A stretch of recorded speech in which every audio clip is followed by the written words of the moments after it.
자, 안녕하세요. 네, 법규 강의하고 있는 김희영입니다. 자, 일단 우리 문제 들어가기 전에 제가 약간 우리 법규 공부할 때 유의점 같은 거 좀 설명드리고 들어가겠습니다. 자, 우리 법에는 이미 아시는 것처럼 세 가지로 이루어져 있죠. 그러니까 법이 있고, 그 다음에 시행령이 있고, 그 다음에 시행규칙이 있어요. 네. 자, 법은 이제 입법기관에서 법을 만든 거예요. 대부분 국회의원들이 이제 법을 만들 거고요. 명은 대통령령이라고 보시면 돼요. 대통령령. 그리고 시행규칙하면 보건복지부령이라고 보시면 돼요. 네.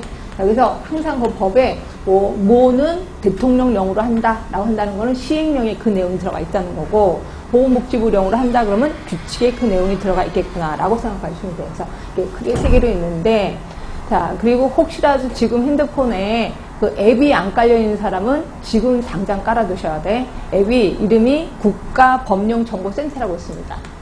국가법령정보센터 라는 앱이 있어요. 이거를 꼭 깔아두시라고 제가 지금 말씀드립니다. 왜냐면요, 법은 수시로 바뀝니다. 근데 이게 언제 바뀔 거야 예고도 없이 그냥 바뀌는 경우도 있어. 은근슬쩍. 그래서 제가 참조하시라고 제가 이렇게 올린 거 있잖아요. 법 쫙 올렸는데 그중에 맨 첫 장이 여기 하나 올려져 있을 거예요. 이렇게 한 장짜리. 보건의료 관계법규라고 한 장짜리가 있거든요.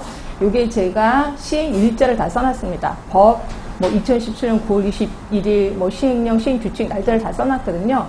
이게 제가 이제 요거를 기준으로 해서 문제를 제출했다라고 얘기를 한 거예요. 결국 요게 대부분 이제 공통적인 것만 문제는 했지만 요게 문제가 그러니까 내용이 바뀔 수도 있거든요. 그래서 항상 요거를 보고, 항상 수시로 들어가 보셔야 돼. 앱 깔아서 수시로 들어가서 요 날짜보다 더 쉬운 게 나왔다고. 또 개정이 됐구나. 그래서 얼른 그 내용 좀 보셔야 된다.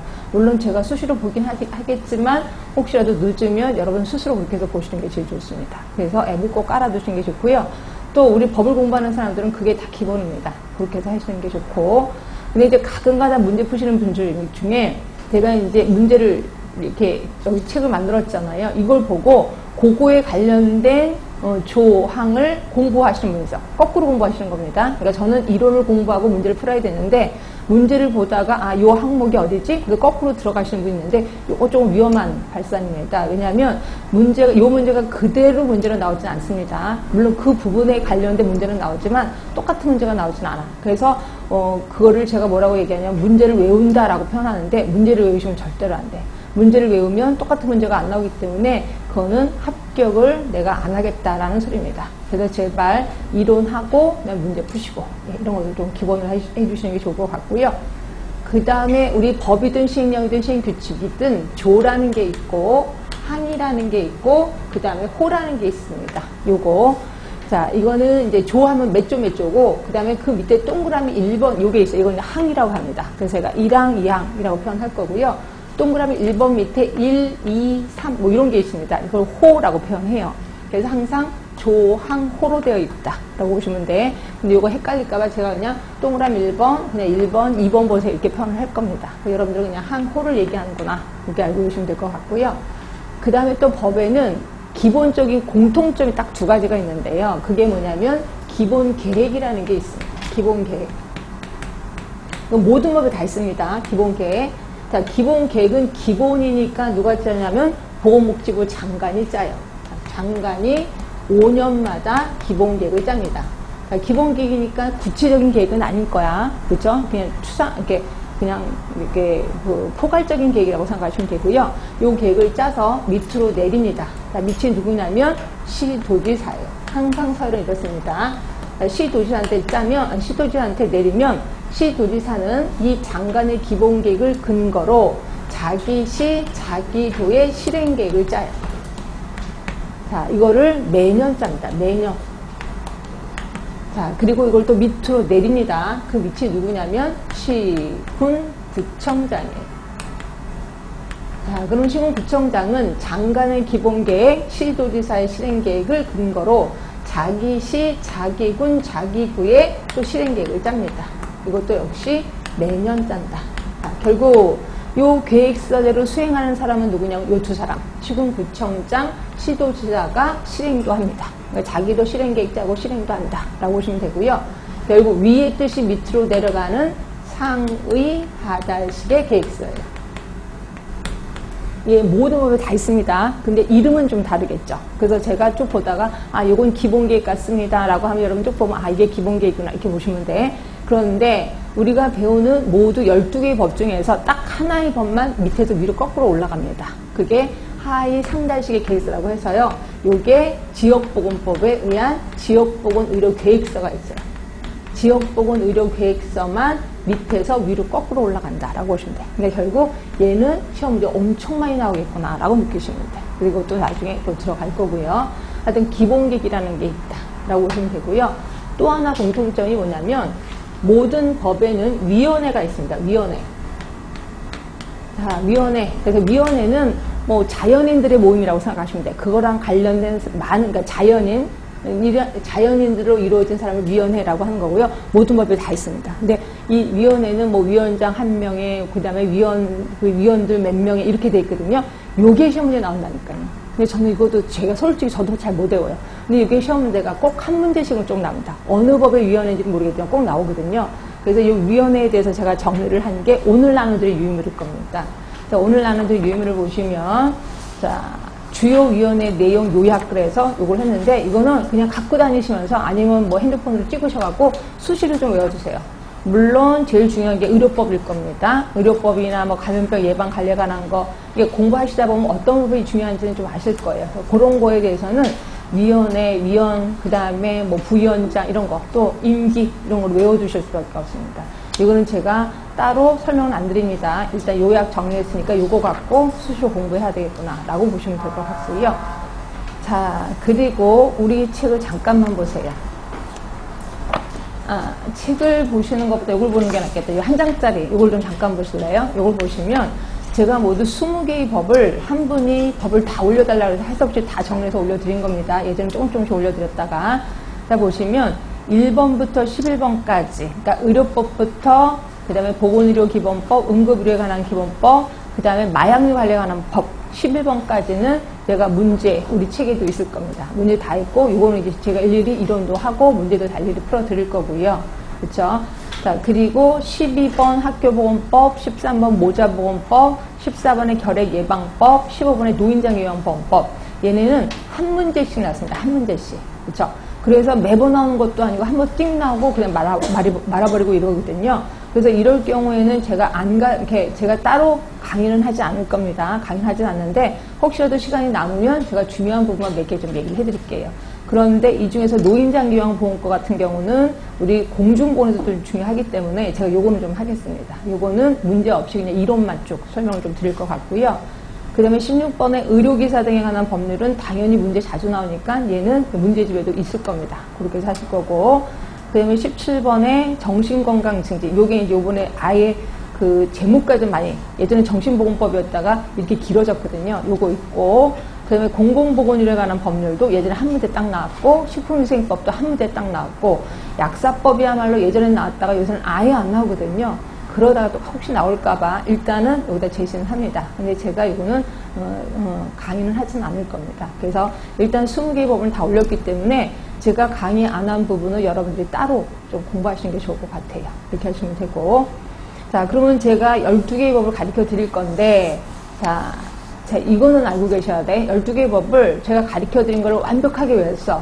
그럼 만점 받나요? 예, 죄송하지만 만점 못 받습니다. 그럼 몇 점 맞느냐? 한 15개는 맞습니다. 20개 중에 15개 맞아요.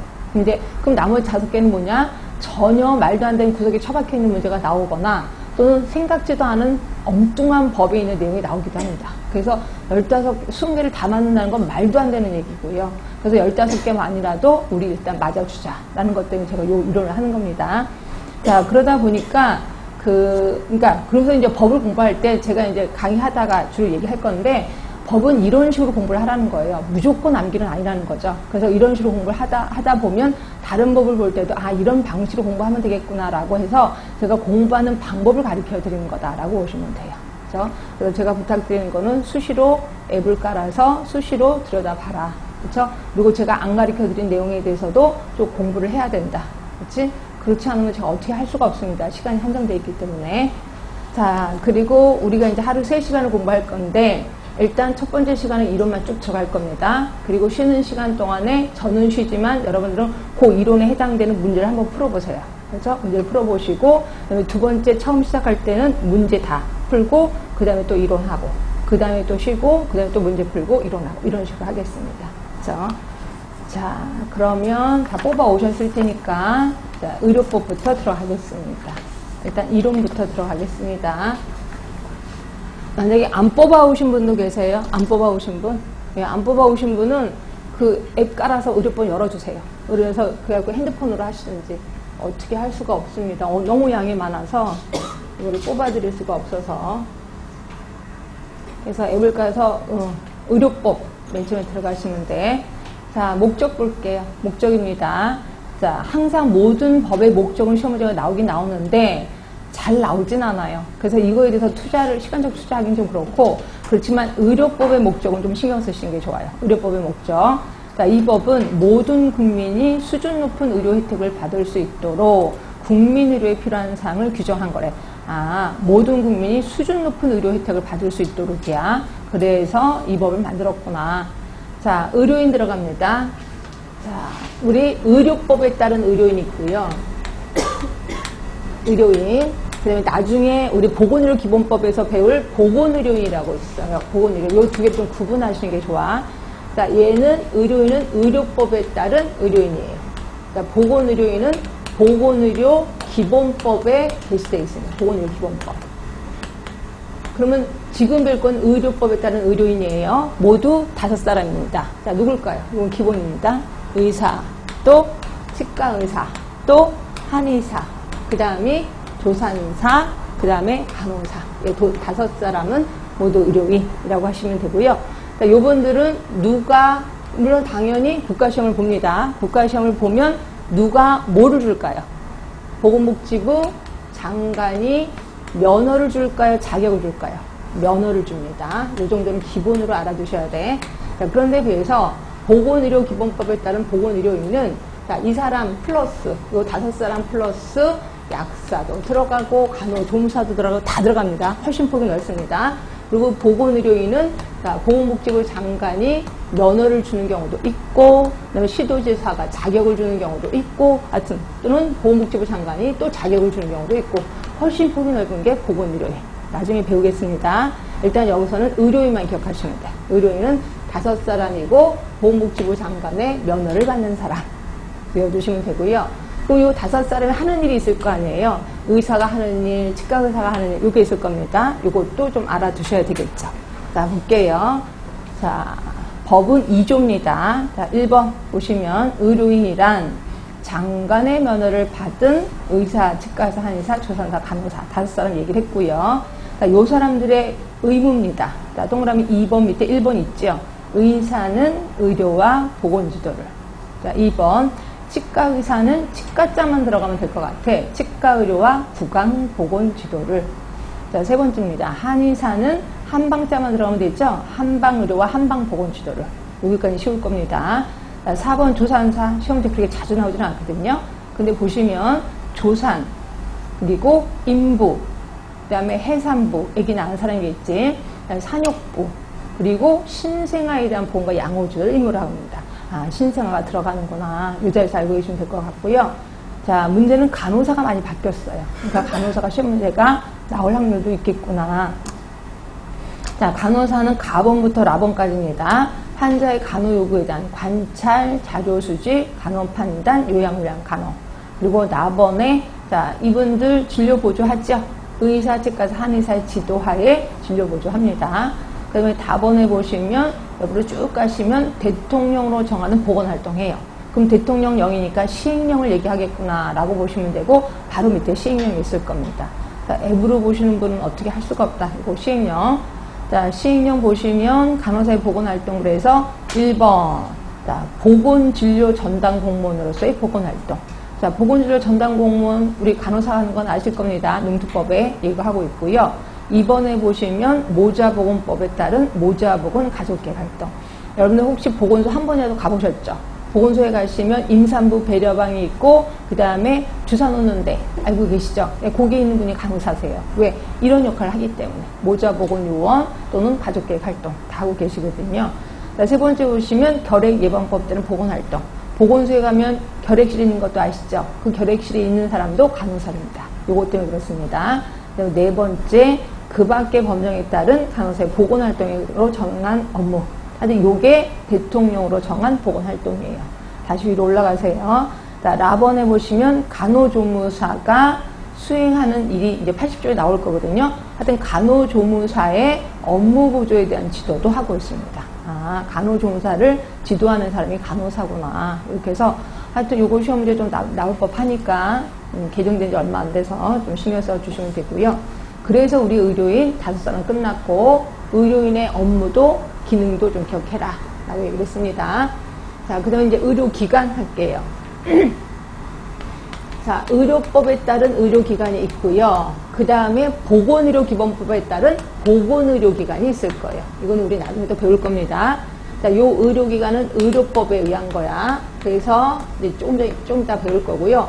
보건의료기관은 보건의료기본법에 따른 보건의료기관. 이게 훨씬 폭이 넓습니다. 그래서 여기는 의료법에 따른 의료기관 다 들어갑니다. 의료기관 다 들어가고 플러스 뭐 약국 들어가고 뭐 보건소 들어가고 다 들어갑니다. 이게 보건의료기관. 훨씬 폭이 넓어요. 이것도 이따가 나중에 배우실 거고 지금은 의료법에 따른 의료기관만 배우도록 할게요. 자, 의료기관은 종류가 크게 3가지예요. 하나가 의원급 의료기관, 또 하나가 조산원, 또 하나가 병원급 의료기관.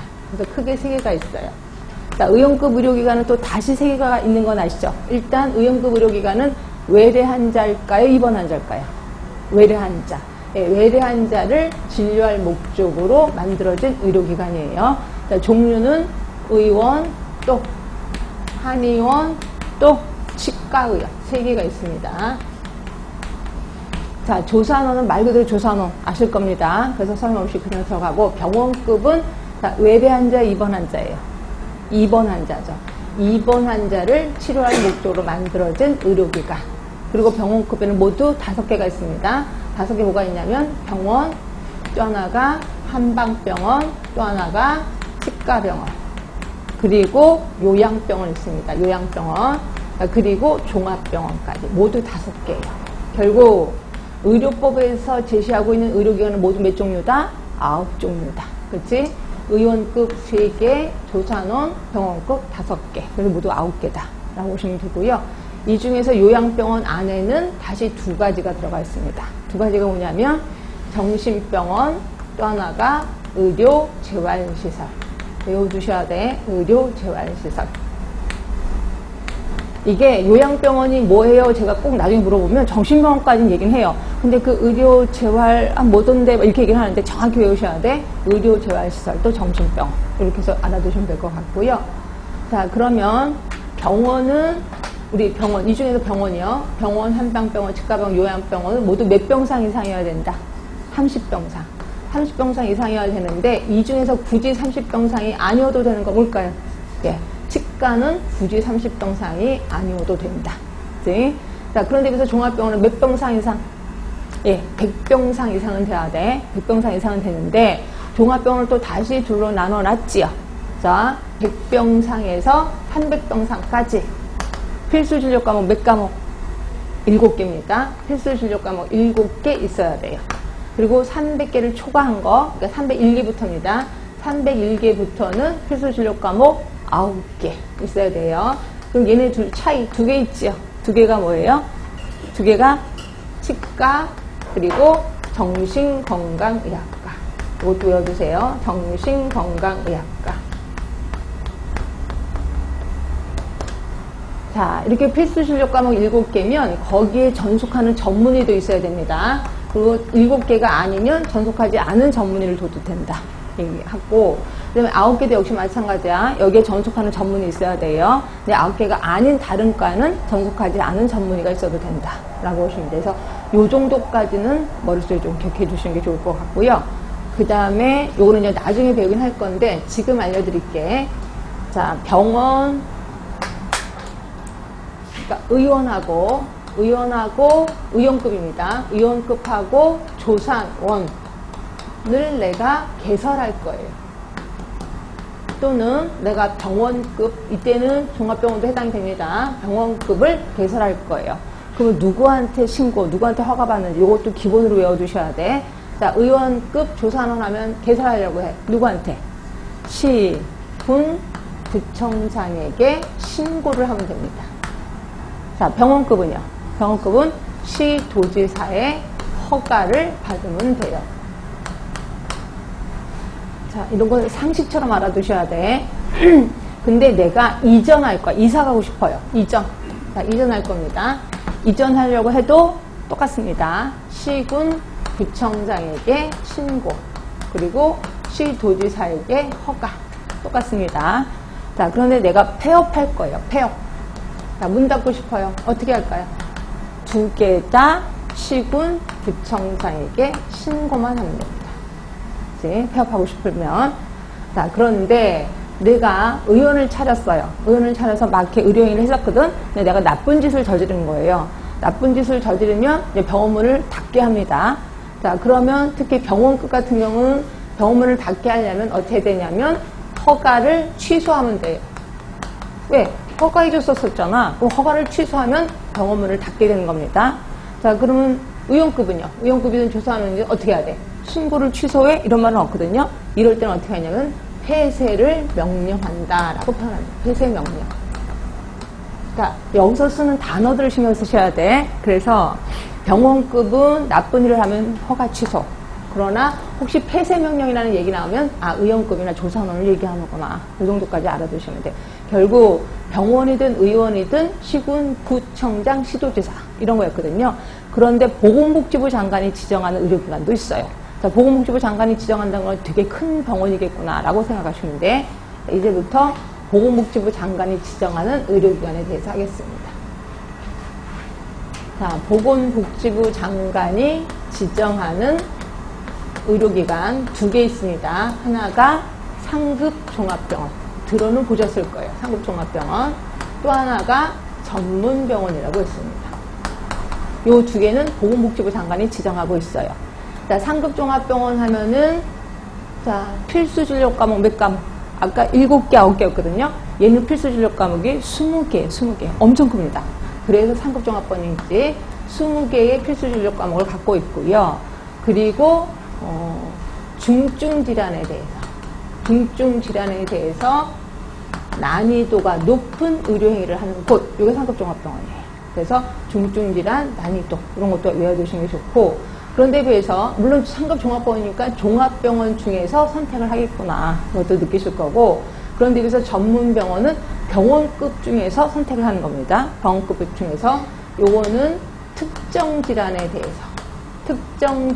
대해서 난이도가 높은 의료행위를 하는 곳을 전문병으로 지정한다라고 보시면 돼. 혹시 의료법 공부하시면 아실 겁니다. 자, 보건복지부 장관이 지정한다 그랬잖아요. 그럼 그냥 지정해요. 누가 돈 갖다 주면 딱 그럼 너 지정해 줄게. 그렇게 할까요? 뭔가 조사를 할까요? 그 조사하는 걸 뭐라고 할까요?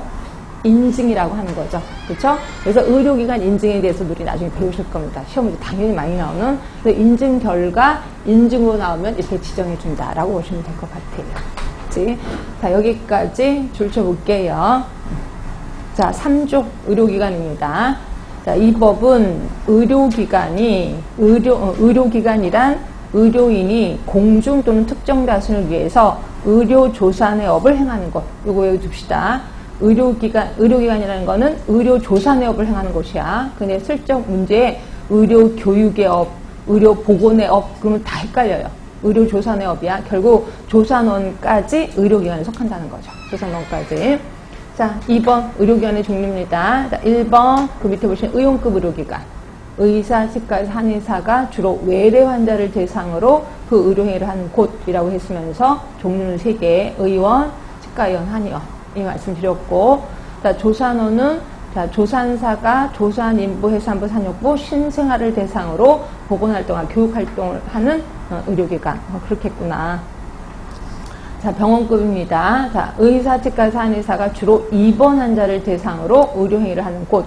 그리고 모두 5개가 있습니다. 자, 뒤로 가시면 병원, 치과병원, 한방병원, 요양병원, 종합병원. 이 중에서 요양병원 안에 들어가 보시면 자, 밑에 두 번째 줄에 보시죠. 정신병원 보이실 겁니다. 그리고 옆으로 쭉 가시면 의료재활시설. 요 2개를 묶어서 요양병원이라고 한다라고 말씀드렸습니다. 자, 그리고 3조의 2에요. 자, 병원이에요. 병원. 자, 병원은 모두 4개입니다. 병원, 치과병원, 한방병원, 요양병원은 30개 이상의 병상. 아까 이미 여러분들이 얘기해 주셨고요. 그런데 30개 이상 병상이라고 해놓고 가로 안에 보시면 병원, 한방병원만 해당이 된다. 그리고 또는 요양병상, 요양병원만 해당이 된다. 결국 무슨 병원만 없어요? 치과병원만 없잖아. 결국 치과병원은 30병상이 아니어도 되는구나 라고 느끼실 겁니다. 네. 자, 그 다음에 3조의 3 종합병원 들어갈게요. 자, 1번 종합병원. 그 밑에 1번 100개 이상의 병상을 갖추고 있는 게 종합병원이야. 근데 그 중에 2번하고 3번을 묶어두세요. 2번, 3번을 묶어두셔서 2번은 100병상 이상, 300병상 이하. 그러면 자, 무슨 과 그래 놓고 7개 이상의 필수 진료 과목을 갖추고 진료 과목마다 전속하는 전문의를 둬야 된다라고 되어 있습니다. 자, 그럼 요 무슨 과 외울까요, 말까요? 외울까요, 말까요? 외워두시는 게 속이 편합니다. 외워두시는 게. 자, 보시면 내과, 외과, 소아청소년과, 산부인과 중에 3개만 있으면 된대요. 근데 항상 종합병원에 가면 내과 있어야 되는 거 아니야? 외과 당연하죠. 소아청소년과, 산부인과 당연히 있어야 되죠. 그렇죠? 근데 어떤 종합병원에는 산부인과 없는 경우도 있어요. 하여튼 요 4개 중에 3개만 있으면 되는 거고요. 자, 영상의학과 하면은 우리가 알고 있는 뭐예요? 엑스레이 찍는 곳. 그렇지? 자, 마취통충의학과 우리가 알고 있는 마취과 당연히 있어야 되겠지. 자, 그 다음에 헷갈려 하지 마세요. 진단검사의학과 또는 병리과야. 둘 중에 하나만 있으면 돼요. 둘 중에 하나. 그래서 진단검사의학과가 있든 또는 병리과가 있든. 그럼 시험 문제는 어떻게 나오겠어요? 진단검사의학과 그리고 병리과 이렇게 나올 수도 있죠. 아, 그러니까 이거는 둘 중에 하나만 있으면 되겠구나 라고 보시면 돼요. 하여튼 이렇게 해서 포함한 7개 이상의 진료 과목을 갖추고 있어야 된다. 근데 여러분들 공부하시면 분은 아시겠지만 자, 내과, 외과, 소아청소년과, 산부인과 중 3개. 그리고 나머지 합하면 모두 몇 개가 나오냐면 6개가 나옵니다. 그렇죠? 그렇지? 그러면 한 개는요. 그럼 마음이에요. 하여튼 요거만 포함이 되면 돼요. 그렇지? 그래서 대부분 산부인과가 다 있는 이유 중에 하나가 그냥 요거 4개 중에 3개니까 4개 있어도 상관없습니다. 4개고 나머지 3개 모두 7개가 되는 겁니다. 하여튼 자, 그런데 비해서 3번 보시면 300병상을 초과했어. 그러면 아까 다 포함돼요. 내과, 외과, 소아청소년과, 산부인과 다 있어야 되고 영상의학과, 마취통충의학과, 그리고 진단검사의학과 또는 병리과 이것도 둘 중에 하나만 있으면 됩니다. 그리고 정신건강의학과, 치과. 특히 여기서 치과는 자주 나옵니다. 치과는 300병상을 초과하는 종합병원을 꼭 두게끔 되어 있습니다. 그러니까 요게 시험지에 좀 자주 나오겠구나 라고 보시면 될 것 같고요. 자, 그리고 동그라미 2번. 자, 요거는 두 번째 줄부터 볼게요. 자, 이 경우 필수 진료 과목 외의 진료 과목에 대해서는 해당 의료기관에 전속하지 아니한 전문의를 둘 수 있다. 얘기를 했습니다. 자, 하여튼 지금까지는 병원 얘기를 다 끝났고 3조의 4 그리고 3조의 5 요거는 보건복지부 장관이 지정하는 상급 종합병원이 있고 또 하나 3조의 5는 전문병원. 자, 3조의 4부터 봅니다. 보건복지부 장관은 다음의 요건을 갖춘 종합병원 중에서 자, 외우라는 거 중증질환에 대해서 난이도가 높은 의료행위를 하는 곳을 상급 종합병원으로 지정할 수 있다. 그렇죠? 그럼 어떤 요건을 갖춰야 되는데 1번 필수진료과 20개 이상 아까 말씀드렸죠? 그리고 2번에 전문의가 되려는 자를 수련시키는 기관일 것. 세 번째 보건복지부령으로 정하는 인력시설 장비를 갖추고 있을 것. 네 번째입니다. 질병 군별 환자 구성 비율이 그 기준에 해당할 것. 이것도 시험 문제 나왔겠죠. 요 4가지가. 하여튼 요 기준을 맞춰야 된다. 자, 그럼 요 기준을 맞췄는지 안 맞췄는지 누군가가 평가할 겁니다. 그게 동그라미 3번에 있어요. 자, 동그라미 3번 누가 보건복지부 장관이 몇 년마다 3년마다 평가를 해서 뒤에 지정하거나 지정을 취소할 수 있다. 이것도 알아두세요. 항상 법은요, 이 주어 쪽에 포커스를 둬야 돼. 누가 이걸 할 수 있느냐. 이거 포커스를 두시면 되고. 자, 3조의 5예요. 전문병원입니다. 이거 역시 보건복지부 장관이 병원급 의료기관에 대해서 병원과 의료기관 중에서 특정 진료 과목, 특정 질환에 대해서 난이도가 높은 의료 행위를 하는 곳을 지정한다. 여기 있습니다. 자, 동그라미 2번에 보시면 또 이러한 전문병원은 다음 각호의 요건을 갖춰야 된대요. 자, 1번 특정 질환별, 진료 과목별 환자의 구성 비율이 그 기준에 해당이 될 것. 자, 2번입니다. 자, 정하는 수 이상의 진료 과목을 갖추고 각 과목마다 전속하는 전문의를 줄 것. 이렇게 되어 있어. 이거는 그렇게 시험 문제 안 나옵니다. 얘네는. 그런데 이렇게 잘 갖췄는지 안 갖췄는지 또 평가를 할 것 같아요. 그게 동그라미 4번에 있죠? 누가 평가해요? 보건복지부 장관이 옆으로 쭉 가시면 몇 년마다? 3년마다 평가를 하는구나. 예. 평가하는 건 똑같습니다. 상급 종합병원이든 전문병원이든. 하여튼 여기까지 칠판에 써드린 거예요. 되게 중요합니다. 자, 그 다음에 이제 4조로 갈게. 의료인과 의료기관의 장애 의무예요. 이런 것들은 대놓고 나오는 게 아니라 보기 중에 슬쩍 나옵니다. 보기 중에 나와서 다음 중 옳은 거 뭐냐? 이런 식으로 나와요. 자, 1번입니다. 의료인과 의료기관의 장은 의료의 질을 높이고 병원 감염을 예방하고 의료기술을 발전시키는 등 환자에게 최선의 의료 서비스를 제공하기 위해서 노력해야 돼. 아, 최선의 의료 서비스구나. 최고가 아니다. 이 정도 좀 알아두시는 게 좋고요. 네, 2번입니다. 의료인은 다른 의료인의 명의로 의료기관을 개설하거나 운영할 수 없다. 이건 알고 계시죠? 본인 이름으로만 반드시 개설을 해야 돼. 자, 3번째입니다.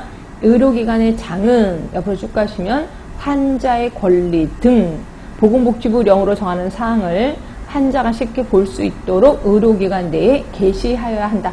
혹시 요거 병원에 가셔서 보신 적 있으세요? 환자의 권리? 어디서 보셨어요? 응? 복도에도 있고, 저는 화장실 가서 보니까, 딱 앉아서 보니까 앞에 다 문 쪽에 딱 있더라고요. 요게 이제 환자가 잘 볼 수 있는 곳이라고 생각했나봐요. 그럼 거기에 뭐가 돼 있는데, 그 내용이 이제 별표 1에 있을 겁니다. 이게 환자의 권리예요. 당연히 시험 문제 자주 나오는 거 있습니다. 환자의 권리가 있고, 밑으로 쭉 내려가시면 환자의 의무도 있어요. 이 중에 환자의 권리가 시험 문제에 나오겠구나. 자, 가번에 보시면 진료받을 권리 있어요. 진료받을 권리. 자, 결국 적절한 보건의료 서비스를 받을 권리가 있는데, 자, 차별받지 않을 거예요. 성별, 나이, 종교, 신분, 경제적인 사정 등을 이유로 건강에 관한 권리를 침해받지 아니하고 의료인은 정당한 사유 없이 진료를 거부하지 못한다. 이게 진료받을 권리. 그러니까 뜻도 좀 이해를 하셔야 돼. 자, 그러면 나번에 알 권리 있습니다. 알 권리 그리고 자기결정권. 요게 시험 문제 좀 자주 나오더라고요. 환자는 담당 의사, 간호사 등으로부터 질병 상태, 치료 방법, 의학적 연구 대상 여부, 그리고 장기이식 여부, 부작용 등 예상 결과 및 진료 비용에 대해서 충분히 설명을 듣고 자세히 물어볼 수 있고 이에 관해 그 여부를 결정할 권리를 갖는다. 그래서 병원에 가시면 이런 거 전부 다 갖고 와고 수술하기 전, 검사하기 전에 갖고 와갖고 뭐 연구의 대상이 될 건지 말 건지 뭐 이런 것도 다 물어보고 있고요. 이 검사 맞고 이런 부작용도 있다. 심하면 죽을 수도 있다. 이런 것도 다 얘기를 하고 있습니다. 하여튼 이렇게 알 권리가 있고 그거에 대해서 본인이 결정할 권리가 있다. 네. 자, 다번에 비밀 보호를 받을 권리 있습니다. 그리고 라번에 상담 조정을 신청할 권리 있습니다. 이거는 뭐냐면 의료 서비스 관련 분쟁이 일어났을 때 그 조정을 신청할 수 있다는 거죠. 이런 게 있고요. 여기까지가 권리입니다. 그래서 요 뜻도 알아두시고 제목만 또 시험 문제 나온 적도 있었어. 진료받을 권리, 알 권리, 자기결정권 이렇게 해서 나오고 뜻도 나온 적이 있으니까 기억하시고 그런 반면에 의무도 있습니다. 자, 의무 볼게요. 자, 가번에 보시면 의료인에 대한 신뢰, 존중의 의무가 있다는 거죠. 그래서 환자는 자신의 건강 관련 정보를 의료인에게 정확히 알려야 돼. 예를 들어서 저 외국 갔다 와서 이 병에 걸렸는데 외국 갔다 온 적 없는데요. 거짓말하면 안 된다는 거죠. 하여튼 이게 신뢰 존중의 의무예요.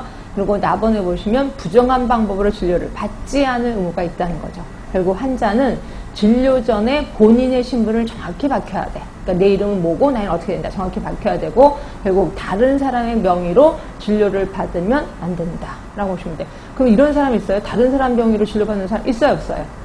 있을까 없을까? 있어요. 그런 사람 누구세요? 외국에 살다가 외국 의료비가 너무 비싸니까 한국에 놀러와서 친구 이름으로 진료받는 경우가 되게 많다라고 보시면 돼요. 그래서 이것도 의무다라고 보시면 돼. 하여튼 이런 거를 다 걸어놓고 있다. 네. 자, 4번입니다.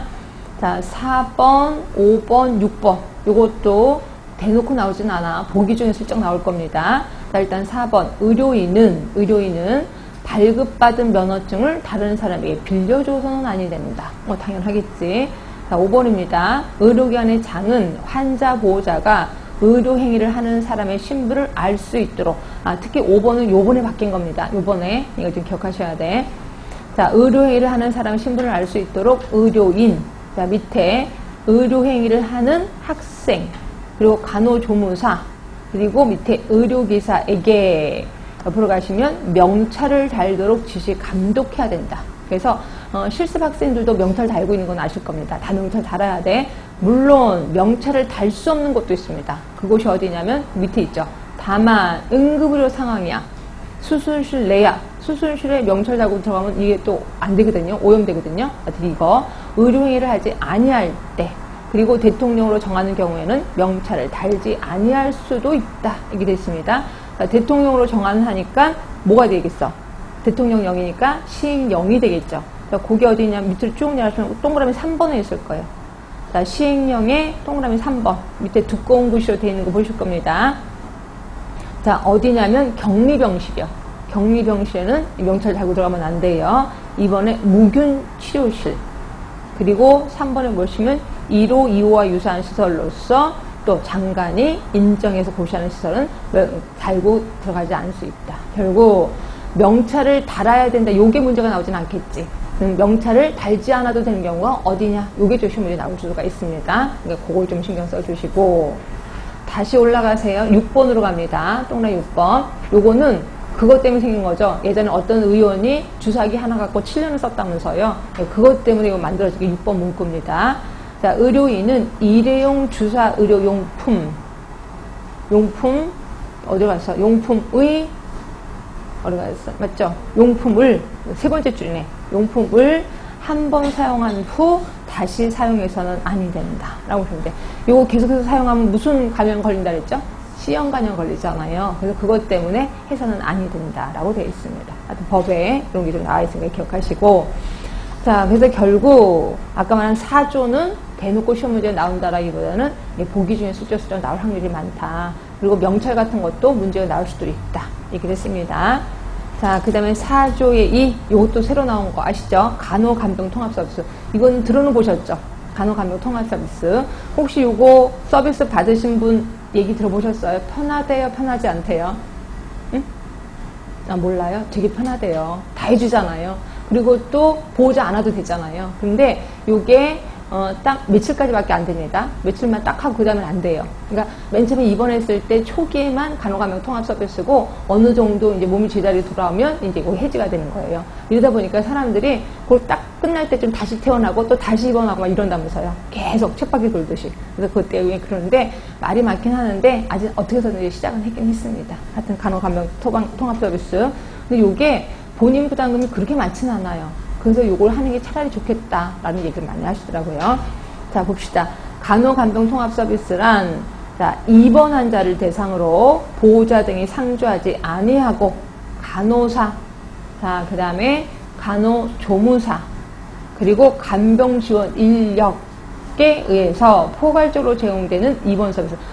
간호사만 있는 건 아니네.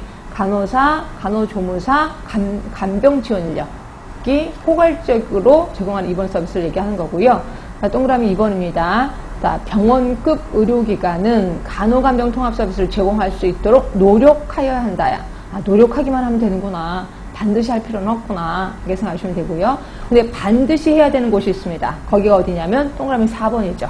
동그라미 4번. 자, 공공보건의료기관 중 보건복지부령으로 정하는 병원급 의료기관은 간호간병 통합 서비스를 제공하여야 한다야.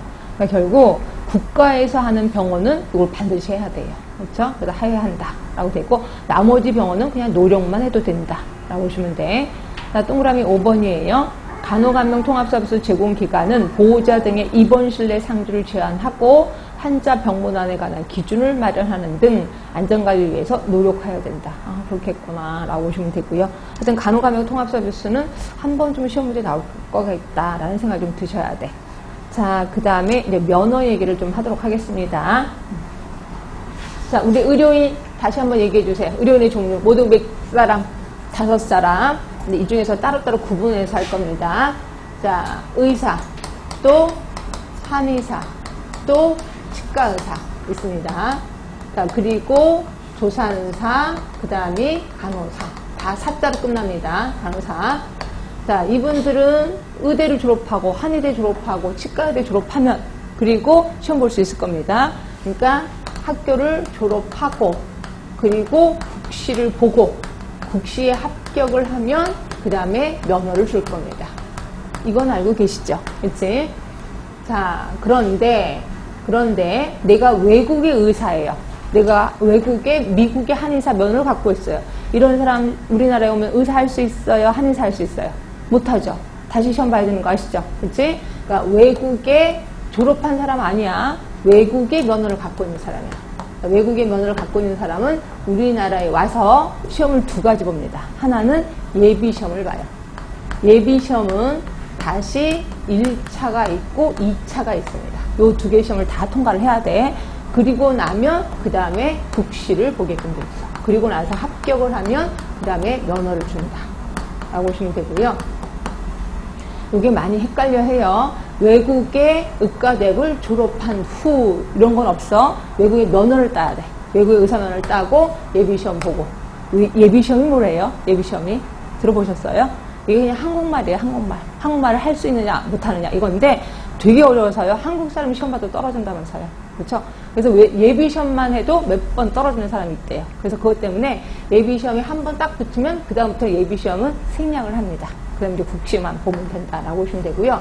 그런 반면에 조산사, 간호사는 당연히 조산사는 간호사 면허를 가진 사람이 그 수습 의료기관에서 1년간 수습 과정을 거쳐야 돼. 그래서 수습 과정을 거쳤어. 수습 과정을 1년간 거쳤습니다. 그러면 시험 볼 자격이 주어지는 거고, 간호사는 간호대학을 졸업해야 되겠죠. 간호대학을 졸업하면 그리고 국시에 합격을 하면 그 다음에 면허를 받을 겁니다. 자, 그런데 문제는 외국의 면허를 갖고 있는 사람. 자, 내가 외국의 간호사 면허를 갖고 있어. 그럼 외국의 조산사 면허를 갖고 있어. 외국의 면허를 갖고 있는 사람, 우리나라에 와서 간호사 못한다 그랬습니다. 시험 다시 봅니다. 이때 시험, 무슨 시험 볼까요? 국시만 봅니다. 예비시험 없습니다. 여기 예비시험 없고, 얘네 둘은 예비시험 없고, 여기 의사는 예비시험이 있습니다. 그래서 국시에 합격을 하면 무조건 면허를 준다 라고 보시면 돼요. 자, 그런데 이런 사람이 많을까요? 많지 않을까요? 특히 안 많아요? 아니요, 많아요. 이쪽 분들은 괜찮은데 이 간호사들 엄청 많아요. 외국에, 특히 미국의 간호사였다가 미국의 간호대학을 졸업했어. 그래서 미국의 간호사를 하다가 근데 시민권을 못 딴 거예요. 근데 이번에 대통령이 바뀌면서 외국 사람 다 보내겠다, 내보내겠다 그랬잖아요. 그래서 다 올 때는 한국밖에 없는 거예요. 한국에 왔는데 한국 간호사 면허는 없는 거죠. 미국 간호사 면허만 있는 거죠. 그럼 이 사람들이 국시 시험 보는 거 쉬울까요? 어려울까요? 어려워요. 왜 한국말로 돼 있잖아요. 그래서 어려워요. 몇 번 떨어져요. 그래서 이 사람들 딱 오는데 솔직히 미국 병원에서 굉장히 한 20년간 경력이 있어. 굉장히 고급 인력이잖아요. 근데 와서 자꾸 그놈의 국시 시험 보느라고 자꾸 떨어지니까 이 사람들한테 자, 면허를 주긴 주되 무슨 면허를 주냐면 조건을 내걸어요. 조건. 그래서 이 조건을 내서 이걸 조건부 면허라고 합니다. 그래서 일단 면허를 주고 그런데 모든 의료기관이라 한정된 의료기관에서 일을 하게 해요. 단 3년이라는 기간을 줘요. 3년이라는 기간을 줘서 그 사람들이 갖고 있는 모든 그런 능력을 다 뽑아먹는 거죠. 그리고 이제 그러면 그동안 이 3년 동안 이 사람 공부할 수 있잖아요. 3년 동안 공부해서 나중에 국시를 보고 합격을 하게 된다 라고 보시면 돼요. 그래서 만들어진 게 조건부 면허라는 게 만들어졌다. 그래서 엄청 많습니다. 근데 이 사람들이 그렇게 해서 3년째 시험을 보잖아요. 시험 보는 순간 경력이 워낙 많으니까 대부분 큰 병원에 이제 수간호사로 가기도 한다. 이렇게 생각하시면 돼요. 그래서 굉장한 빵빵한 사람들이 다 있다 라고 보시면 돼. 자, 이렇게 해서 우리 면허에 대해서 한번 훑어봤고요. 이거 줄쳐볼게요. 자, 거기에 5조부터 들어갈게. 의사, 치과의사, 한의사의 면허예요.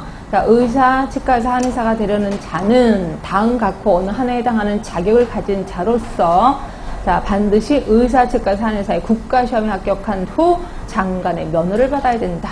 이랬습니다. 그럼 어느 곳이냐? 자, 1번 고등교육법에 따른 인정기관. 이걸 우리 평가인증기구라고 아실 거예요. 그래서 각 대학이 평가인증만이라고 엄청 고생 많이 했습니다. 하여튼 이렇게 인증을 받은 의학, 치의학, 한의학을 전공하는 대학을 졸업하고 의학사, 치의학사, 한의학사 학위를 받은 자. 자, 2번입니다. 이거 뭐죠? 의학, 치의학, 한의학을 전공하는 전문대학원을 졸업하고 석사학위, 박사학위를 받는 이게 뭐죠? 우리가 알고 있는 의전을 얘기하는 겁니다. 그 다음에 세 번째는 외국의 학교를 졸업하고 외국의 의사, 치과의사, 한의사 면허를 받은 자로서 예비시험에 합격한 자. 예, 이런 사람이 국시 볼 자격이 있다는 거죠. 자, 그리고 동그라미 2번. 이 사람 뭐예요? 평가 인증기구의 인증을 받은 의학, 치의학, 한의학을 전공하는 대학, 전문대학원을 6개월 이내에 졸업하고 해당 학위를 받을 것으로 예정된 자. 누구죠? 이 사람들? 졸업 예정자예요. 졸업 예정자. 그러니까 이 친구들은 졸업식을 언제요? 그러니까 국시 보고 나서 졸업식을 하거든요. 그러니까 예정된 자다. 이렇게 생각하시면 돼요. 요겁니다. 자, 그리고 6번의 조산사 면허. 그러니까 조산사가 되려는 사람은 다음 각호 어느 하나에 해당하는 자로서 조산사 국가시험에 합격한 후 장관의 면허를 받는다.